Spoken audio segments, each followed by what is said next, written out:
You don't look tired, and the flow looks good, Mark. Don't worry. Flow's gone. Good morning. What is something perhaps that you learned about Clayton Kershaw as his pitching coach versus something, that you didn't know perhaps when you were the bullpen coach? Honestly, I don't know. I think I had a pretty good feel for the type of worker, and I don't mean necessarily like how hard he works, but just kind of his routine, how he goes about his days in between starts, how he kind of lets his guard down in between starts. And then obviously, it's game time, today from the moment he arrives. I don't think there's anything necessarily new. I guess relationship is evolving, currently, and I'm trying to get a feel for him, his in-game adjustments, things that he wants to be talked about or maybe said to him. Maybe those are things that I'm learning, like things that how he wants to be cued or, simple reminders in the moment that, are very simple, but maybe provide enough impact for if he needs to make adjustments. So I think it's more of some of the in-game type stuff that I wasn't necessarily privy to, just obviously being in the bullpen versus being in the dugout. Right. He had said after his last outing, continuously this year when he's hit 92, 93, 94, that he knew it was in there, and it was frustrating because it wasn't being seen. But this year, for whatever reason, the velocity is back. What do you make of that? I think I read some of the same things. I think he's it's not about the work, but I think he's done a lot of things to access, say the velocity that, has always been there. And over time, as we get older and he puts more miles on his body, pitching, like things start, the body starts changing, things start tightening, things start loosening. And so I think he was able to, do some different things and kind of attack it, from a 360-degree approach to unlock some of the body to allow his arm to deliver the velocity that, he was accustomed to. And I don't think that's anything that's unusual for veteran pitchers, especially guys who've been around for, a decade, to go out and have to kind of, not learn something new, but kind of figure out, where their body is at, in their 30s than it is at their young 20s. And, he spent a lot of time trying to figure out the right steps and the right things to do. And right now he's seeing the dividends, in the velocity and really the command too. I think, you take away the San Francisco start, but going back into summer camp, you see him being able to command both sides of the plate, much more effectively. And then I think that's something that he had also lost too. So there was a velocity component, but it was also a little bit of the command on both sides. You guys are going to have some decisions to make coming up. I know Gonsolin was optioned yesterday. It makes sense. He's not going to be able to do anything for a few days anyway. But with Alex coming back and the way that Gonsolin and May have performed, I realize it's a good problem to have, but where do you see that going when Alex does come back? Yeah, good question. Don't know. I mean, I think it's something we discuss internally. It seems like we're discussing somehow every day at some point, whether it be a lengthy one or just a quick, short one. I'm just, I think we as a group are very happy with the way Tony and Dustin have, basically answered the bell. D-May getting thrown into that first start for a guy that was getting sent down out of summer camp. And now he looks like he's definitely earned his way into this rotation for the time being. And I think the challenge to Tony was, given that his slow start in summer camp, we always had told him, hey, like, you're going to be a part of this. We just don't know when and how. And the challenge to him was basically go out and basically, compete to win a job, show us that you deserve to be here. And he has. And, I think that's a good problem for us to have. It's, it's not necessarily the easiest thing for the player who's performed, but that's part of also just, I guess growing up in the game a little bit. There's just some things that, you have to go through that not necessarily fair, but it's just part of it. But Tony's taking it like a pro, and we need to keep him stretched out as a starter. So this made the right, from a logical standpoint, it was the right decision.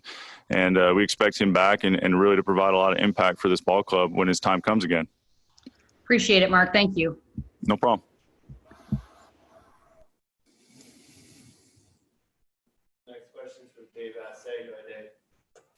Hey, Mark. Morning. Morning. I was curious what the organization's pitching strategy was as far as handling of the starters and the pitch counts. Stripling and Kershaw in a couple of different starts have gone 91 pitches, 92 pitches, respectively. At least in the first month of this season, was there a conscious effort to limit the starts of your starters? No, I don't think so. For me, I think, limiting them would be more in the 60 to 75 range. I think Clayton, I don't think it was any secret just based on summer camp. There was no limits on him, and especially Strip and Kirsch and Woody before he went down. I mean, those guys were in pretty good positions to kind of hit the ground running, and that was something we had communicated to them all during the shutdown. Kirsch went into the seventh inning at his last summer camp start. I think his limits have been more because he had that setback with his back and just trying to get him back going. And Strip, from his standpoint, has pitched well, and it just got into a situation where we felt like as the lineup was turning over again, most of his times have been, that seemed like a logical spot to insert a reliever. So it's not necessarily been a limiting thing. It's been more just, I guess more of a strategy thing and where's the best spot to interject, the first guy out of the bullpen. As far as Walker Buehler goes, do you feel like he's getting closer to be the Walker Buehler that he was after the first month of last season? And do you see any similarities between his first 5 starts last year and the first 5 of this season, first 4 or 5? I think he's getting closer. I don't think he'll tell you probably the same thing, that he's not exactly where he wants to be, but I do think we've been seeing progress over the last couple starts.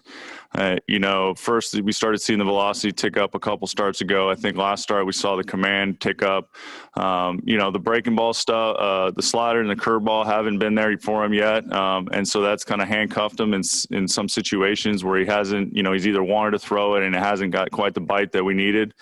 And, he's paid the price for it, or it's just has been balls, which then leads right back to kind of more of a hard pitch. But I think things have been trending in the right direction. I mean, slow start. I do see some similarities to last year, but I think there's some things that are different. But not working ahead, in his first few outings didn't help his cause. But I think now we're starting to see things, slowly, like kind of piece by piece put together. And Walker's, got a guy who, has some moving parts. And I don't necessarily mean from a delivery standpoint, but there's a lot of things to get him to where he feels,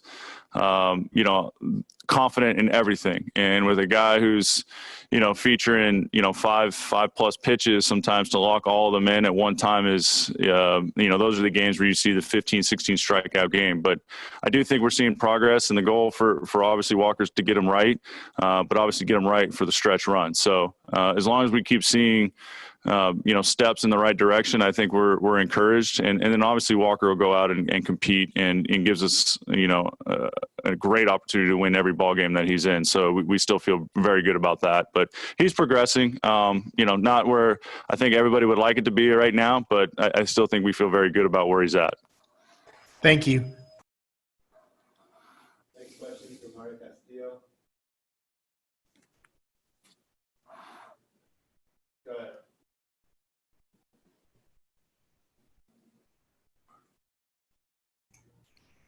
Hey, Mark, just wondering, we're talking about the spots, Wood coming back, Gonsolin. Why not just go to a 6-man rotation when you have extra roster spots in this short season?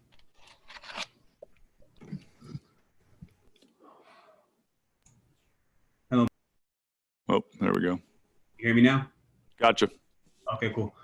Just wondering, we're talking about Gonsolin and Wood coming back and the number of spots in the rotation. Why aren't you guys and other teams just not going to 6-man rotation when you have extra roster spots? Fair question. I mean, I think during this stretch of 17, that was the reason for, dropping Tony in there for 2 starts, is to kind of go with the 6-man rotation.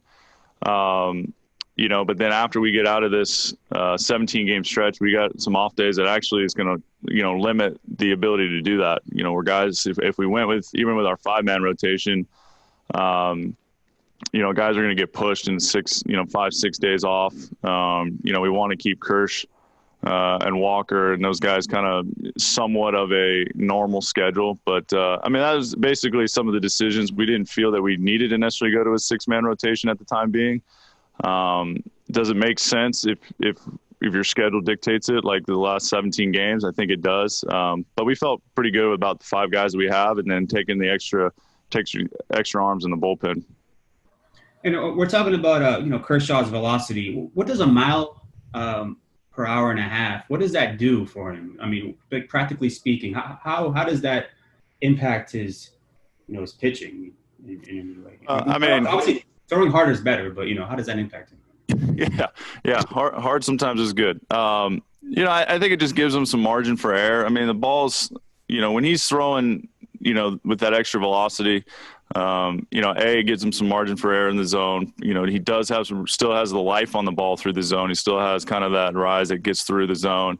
And then when you add a couple, a mile, 2 miles on it, it just gives him a little bit more oomph. But I also think that it allows his slider to keep, the velocity and the break on it. I mean, it's obviously the slider for him is a short one. It's good. It's hard and it's short and it basically just misses barrels. So I think that's the other, component. Now, there's the velocity the same on the slider, even when his velocity is down, is, sometimes it is, but I don't think the movement and the sharpness of the bite is the same. So I think that's kind of the extra benefit, or the added benefit is, yes, it gives him some room on his fastball, but I think it also helps him lock in. The arm speed helps him lock in his really good slider. And we've seen Victor Gonzalez a couple times. Just what have you seen from him going back to training camp? Yeah, I mean, for Victor right now, it's really, with his stuff and his movement, with the fastball and the slider, it's really just how can we keep him on the plate consistently. I think where he started off slow last night is, he was just getting off the plate. And that's really, for our standpoint, what gives some hitters a chance. I think if he throws it over the plate, and just allows his normal run on his fastball and then the sweep on his slider, I think we feel pretty good that the ball is going to be put on the ground or there's going to be some swing and miss. And I think what we saw in the second inning was the guy who was, kind of settled back in. And I think when he maintains his delivery and kind of the normal cadence of his delivery without trying to do too much, we see him over the plate, and it's a lot of ground balls, a lot of uncomfortable at bats, and Victor's going to help us. We don't know how or when or what the situation is, but we feel very confident in what he can do. And I think for him, it's just the more he gets out there, I think the more comfortable he'll be, and so it won't be such a maybe some overthrowing from the initial pitches. But Victor looks great, and he's got obviously got a high ceiling and a lot of upside. Thank you. Next question from Ken Kearney. Go ahead,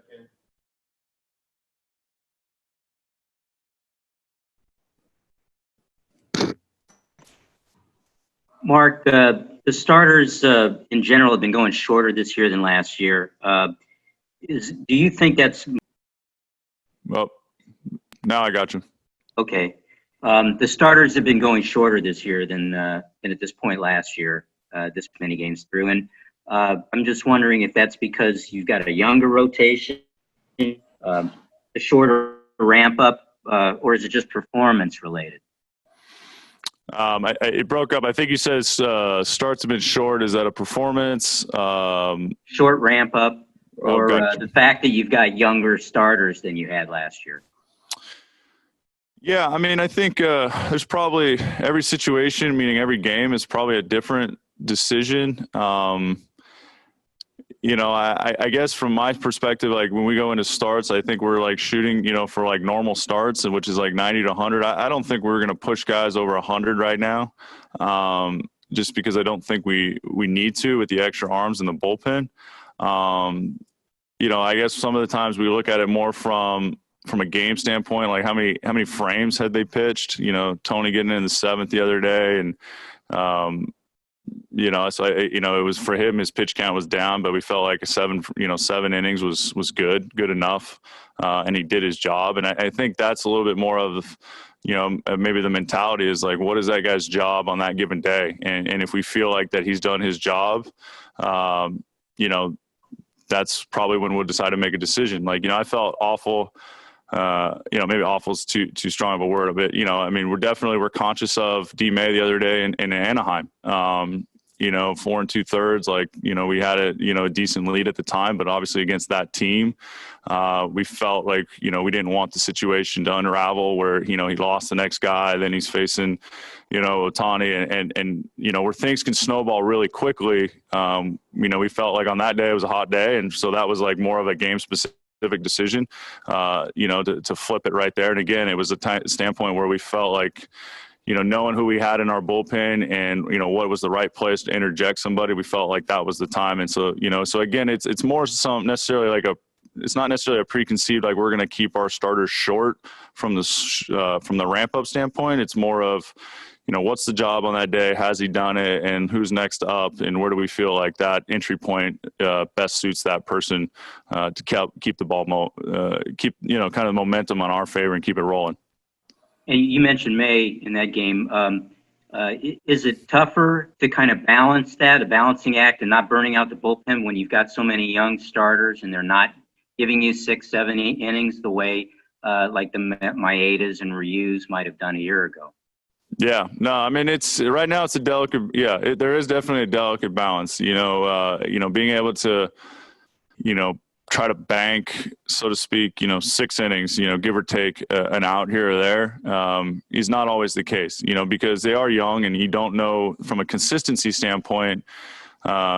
You get Dustin in San Diego and that how lights out that was. And like, he was pretty efficient, or even when it first started in San Francisco, he just hadn't got, built up as much as we would have liked. Or is it more of like a grind where it was in Houston? And even the other day in Anaheim, it was a grind. Like, he didn't have his cutter working, very good offensive team, hot day. So like, that was more of a decision of, trying to put all those, factors into the decision. But it does make it more challenging because, starts like last night, starts like on Monday, do put a lot of strain and taxes your bullpen, even if you do have extra arms, because you're actually going to carry a lot of outs. So, I think now as we start getting through this stretch, we'll start seeing, hopefully some guys pushing into that 100 mark, when it's appropriate. But again, it's going to be a game by game decision based on, what's going on in the game. Thanks, Mark. You got time for one more. Go ahead, Pedro.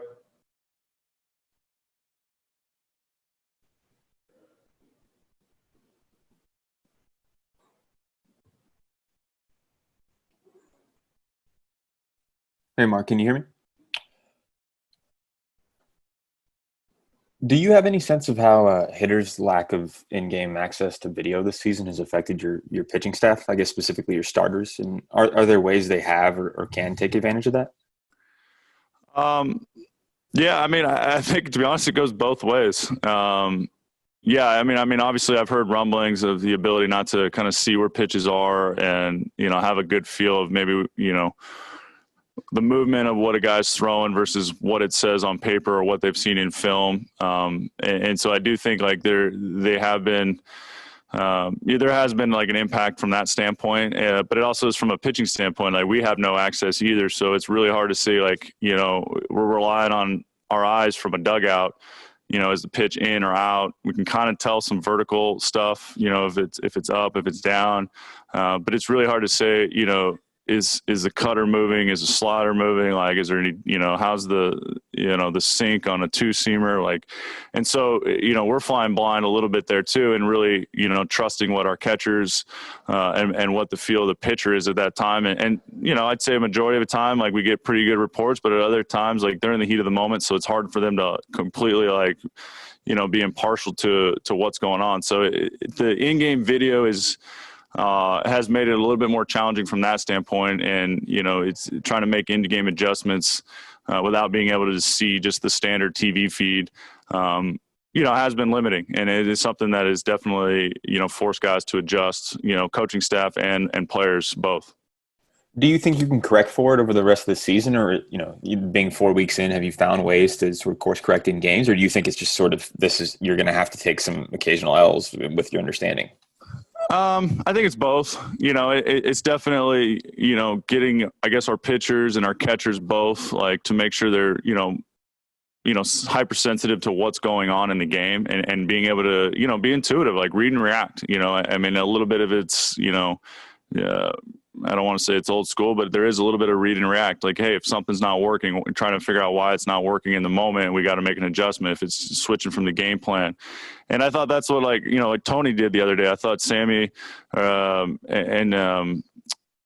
Tony, or Austin and Tony, sorry for the nickname, did a really good job. Like his split, he was throwing it, but it wasn't as good as it was, the previous start that we had seen. But then all of a sudden in that fourth inning, like they realized like, hey, his fastball had gone to a different level and really leaned on it. And I think those are the adjustments that we need to see out of our battery. And it's great if we see it, from the dugout, but it's way better when they see it in the moment, because then they can make those adjustments a lot quicker than we can. We have to wait until maybe an inning's over, if the catcher's hitting and, they got a lot of things going through their head. But if they both are seeing it in between the lines, that's where I think the impact is huge. Gotcha. And that was Austin who suggested that in that moment the other day?